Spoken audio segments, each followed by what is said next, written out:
Hi everyone, I hope you're doing well. Thank you so much for watching and subscribing. So today's video is all about my lovely spring perfumes that I'm ready to wear in spring.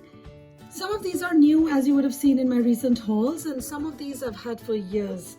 I have about 15 of them, and these are all a mix of perfumes. Some are florals, some are fruity florals, and some are also orientals, woody fragrances. So I think there is something for everyone.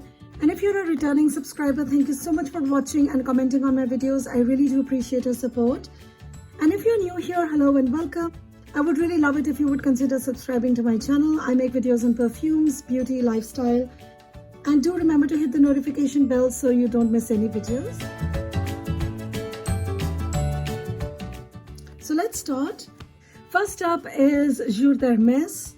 Now this is a very sophisticated, grown-up, polished citrusy floral fragrance. It's very crisp, it's very bright, it's sparkling, refreshing, quite glistening. It has grapefruit, lemon, and it smells quite green. It also has gardenia. This one remains quite sharp and bright, and it's a lovely daytime perfume. And I think this is a fragrance that will work very well in summer as well. It is a very strong perfume. It lasts all day, but it has about moderate to little sillage. This perfume was love at first sniff for me, and I bought it the year it was launched. I think it was 2013. And after about a year, they came out with the flanker, which is the absolute version of this fragrance, which I do believe is a bit creamier, richer fragrance than this one. And given a choice, I would probably go for that one now. But this one is still quite pretty. It opens up very citrusy, very bright, very sparkling. And even though the flowers start to peek out, there's gardenia, sweet pea, but the citruses, especially the grapefruit, stays throughout the fragrance. And in the dry down, it gets slightly musky and a bit woody. The grapefruit here has been done really well. Sometimes I find the grapefruit gets a bit too bitter or too sharp, but here it's blended very well. It is a really beautiful and elegant fragrance. Next up is Passione from Armani. So one winter I got quite obsessed with C and the entire range, and I got all of them. I've got the original, I have C Fiori, and I have this, at least, the main ones. I thought this bottle was so gorgeous, and I still think that it's such a beautiful, vibrant red. And the fragrance is also quite vibrant. It's quite fruity from the pear and blackcurrant and grapefruit. It also has pineapples, so quite a bit of fruits going on in there. But it's also quite warm because it has vanilla, cedar, amberwood and patchouli. It's quite pretty, very uplifting, very long-lasting. And it's quite a compliment getter. At least I've received compliments when I've worn this. People ask me, oh, what are you wearing? You smell really nice. It is sweet. It's also a bit delicious. And it's a really nice fruity floral fragrance. And I usually find fruity floral a bit playful or flirty or downright juvenile. But this stuff is quite elegant, I think. The fruits make it very juicy. The pink pepper keeps the sweetness in check, and I think cedar and amberwood and patchouli make it very long lasting and give it a very woody dry down. The florals add sophistication and freshness, and there is a bit of greenness to it, and it stays quite interesting, and I think it makes a really great spring scent. This is a perfume that goes easily from day to night and easily goes from a work day to a night out. Next up is Idole from Lancome. Now this one is a really nice rose fragrance. It has two types of roses in it. It also has jasmine. And in the opening, it's got citruses, bergamot and pear. And the pear makes it very sweet. It makes the rose smell very jammy, very sweet in the opening. And although the base has only musk and vanilla, I do get some woodiness there. And I'll be honest, this isn't the most spectacular scent or a must-have in any collection. But if you are looking for an easy wearing, sweet, jammy rose fragrance with a rosy, woody dry down that lasts very long, that has reasonable projection and sillage, then this is a really good option. Now next up is Champs-Elysees from Guerlain. Now this one is such a classic. It is a fruity floral, but I get more floral than fruits. I mean, the fruits are blended so well here that to me this smells like a straight up mimosa fragrance.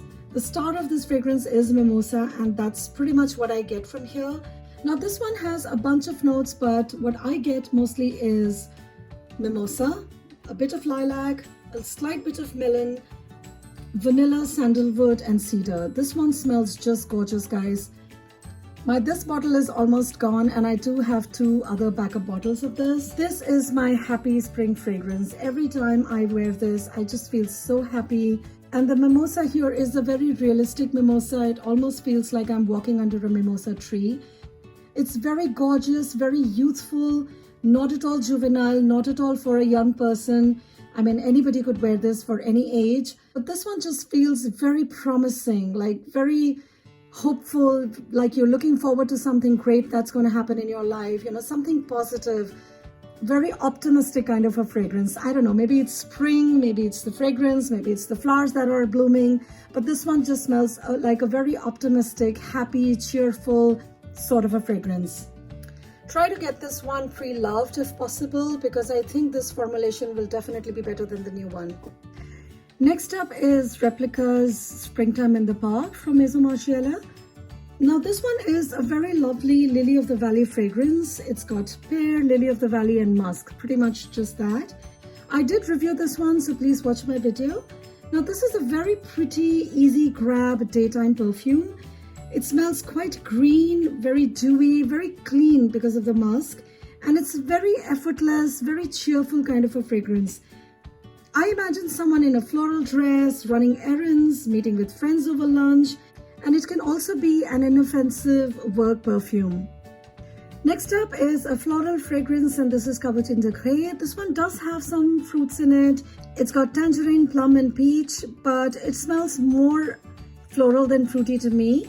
It's a very green, light, airy, powdery tuberose fragrance. It's very, very green. Very light. You know, when you think tuberose, you always think heavy fragrances, something that's very strong, but this isn't anything like that. It's a very easy wearing spring summer tuberose. It's very strong, very long lasting. I mean, you don't need more than a few sprays of this one, maybe 2 to 3.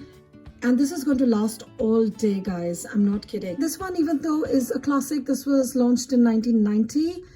It doesn't smell vintage at all to me. It has a lot of notes in it. It's got a good mix of spices, fruits, florals, woods. It's got civet and musk as well. And when you look at all these notes, you think, oh my God, this must be a really heavy, typical 80s, 90s sort of a fragrance, but it's not. It is very, very light, very airy, very transparent, really feels like spring. The bottle looks like spring. The fragrance smells like spring. It's a very nice, easy wearing, light floral fragrance. And very affordable as well. I think I picked this one up for like 15 bucks or so. Next one is Amyris from Maison Kurkdjian. I have been liking this quite a bit of late. This is a very pretty, woody, citrusy floral fragrance. It's very tart, very sharp in the opening, very modern smelling. It opens up very citrusy, very fresh, very sharp, very crisp, and the sharpness and that crispness stays throughout the fragrance. And then the Amyris takes over. I do get a slight bit of iris, not much. And the dry down is very woody. The musk keeps it very clean smelling. It does smell very clean without being overly musky. And I think it smells very posh, very modern, very elegant. I imagine someone who's ready to seize the day, who has confidence in their stride, someone who's about to do something interesting, something of consequence in their day. That's the kind of person I imagine would wear this. Next up is Jardins de Bagatelle. Now this one is a classic. It's from Guerlain. Now this one has a bunch of flowers. It starts out smelling like a typical Guerlain. You've got citruses in the opening, but very quickly the flowers take over. And it has a bunch of flowers. I think all the flowers possible you can think of that can go into a perfume, this one has them. So it's a very strong, very powerful fragrance, yet not heavy. It's not cloying. And the opening is very strong. It hits me. I feel like I've just stuck my nose into a bottle of like mixed perfume oils. So yeah, it is a bit strong in the opening and it stays like that for about 30-40 minutes. And then it starts to soften and it becomes really, really amazing. It's a very pretty, very green floral. It does have aldehydes in the opening, so you have to be okay with that. But I think the flowers here are blended so well. They don't smell cloying at all. They smell very light. It's a perfect spring scent. It is a classic. It's beautiful. It's green and really very pretty. I am so looking forward to wearing this one in spring. Next up is Paris from Yves Saint Laurent. This is one of my all-time favorite fragrances for spring. I absolutely love this one. It is so pretty. It's a beautiful, beautiful floral. It's very green, very crisp and sharp in the opening. I get a lot of jasmine, very sharp, fresh jasmine. And then once the jasmine settles, I get rose. And the rose here is very bright, very fresh, very powdery. It's a very, very beautiful fragrance. Another fragrance that goes really well with a floral dress. You can wear it to work, you can wear it in the evening. It's casual, it's effortless, it's beautiful, it's happy, bright, very cheerful, very youthful, not juvenile, very, very pretty. I mean, I love this fragrance. I've always loved it. And even though it is from the 80s, it doesn't smell like an old perfume, doesn't smell vintage at all. It's still very relevant, very wearable, and it's really beautiful. I haven't seen a lot of people talk about this one, but this is one of my no-fail perfumes. I love it. Another spring staple for me is Quelques Fleurs by Houbigant. I have talked about this one earlier on my channel. Now, this is a fragrance that's over 100 years old. This was launched in 1912 or 1913. And this was launched at a time when most of the fragrances were soliflores, that is, that they would smell of only one particular flower. But this was made in a way that no one particular flower would stand out. Like if you smell it, you really can't detect any one particular note. And I think it doesn't smell vintage at all. It smells really, very beautiful, very wearable, very, very pretty. It's very easy wearing, really screams spring to me. It's beautiful, it's very green, it smells like a bouquet of flowers. The opening of this one is very green and very, very floral, and it remains a floral fragrance throughout. It has tonka bean and vanilla, so it keeps it very sweet. It has oak moss, honey, civet and musk, which keep it really interesting and add a lot of depth to this fragrance. And it kind of dances with me throughout the day. I feel there are a bunch of flowers that are dancing around me, or I've got flowers showering over me. That's the kind of effect I get from this fragrance. Another one of fragrances that doesn't get talked about much, but it's really gorgeous. Another floral is Bluebell, which is a relatively new one to my collection. I've talked about this one before. This is a very cool, very fresh, dewy, early morning kind of freshness fragrance. It's very beautiful. Mostly what I get is hyacinth, galbanum, and lily of the valley, and it's really beautiful. So these days when I go for a walk, we cross a house that has hyacinth growing, and as I get closer, I can smell it in the air. And this one smells exactly like that hyacinth. So every time I cross there and I smell it, I'm like, okay, that's what Bluebell smells like. So it's very realistic, very fresh, very beautiful, very green. And I think this will smell really well in summer too, because it is very green and very cooling as well. Moving on to Oriental perfumes. Now, I know that usually we associate Orientals with cold weather, but I believe I have some that'll work quite well in spring. The first two I have here are flankers of Shalimar. Now, you know I love Shalimar, but I'm only able to wear it in fall and winter. So I think that these are a great way to take my favorite perfume into spring. However, I will be honest that these only have a fleeting resemblance to the original. They are not smoky or incensey, rather they are quite bright, light, creamy, lemony fragrances, which is why they're appropriate for spring. I don't get any animalic or smoky smells from these. They are like the PG version of the original. They smell really pretty. I get spices. I also get sweetness from vanilla and flowers. They're both very pretty, very similar smelling. The notes in both of these are pretty much the same, except that this one has benzoin, I think.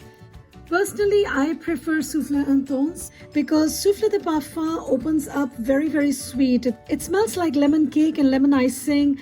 And also the vanilla turns a bit stale on me in the dry down after a few hours of wearing it.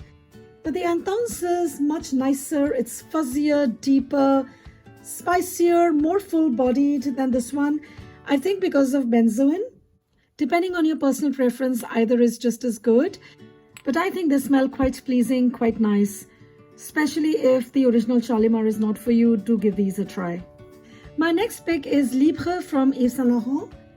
So at first, I did not like this one at all, but it has grown on me.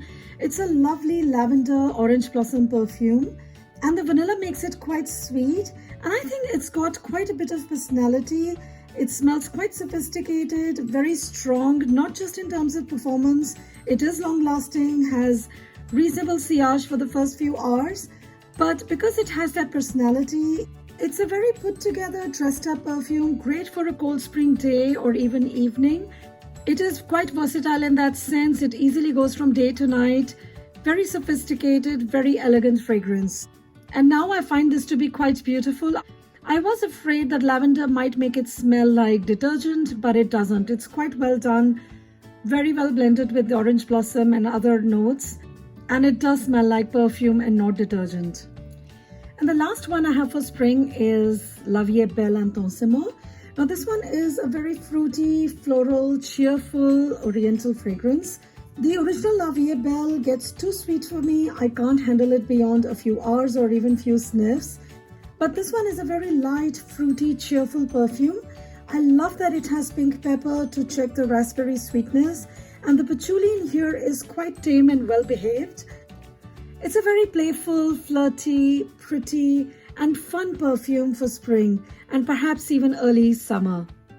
So that was it, guys. Those were my spring fragrances. Do comment below what is it that you're looking forward to wearing in spring. What are your go-to fragrances for spring? Give this video a thumbs up if you liked it and subscribe to my channel. Remember to hit the bell notification so you don't miss any videos. Thank you again so much for watching. I really do appreciate your taking out the time and watching my videos and commenting on them. It really means a lot to me. I'll see you soon next time. Bye-bye.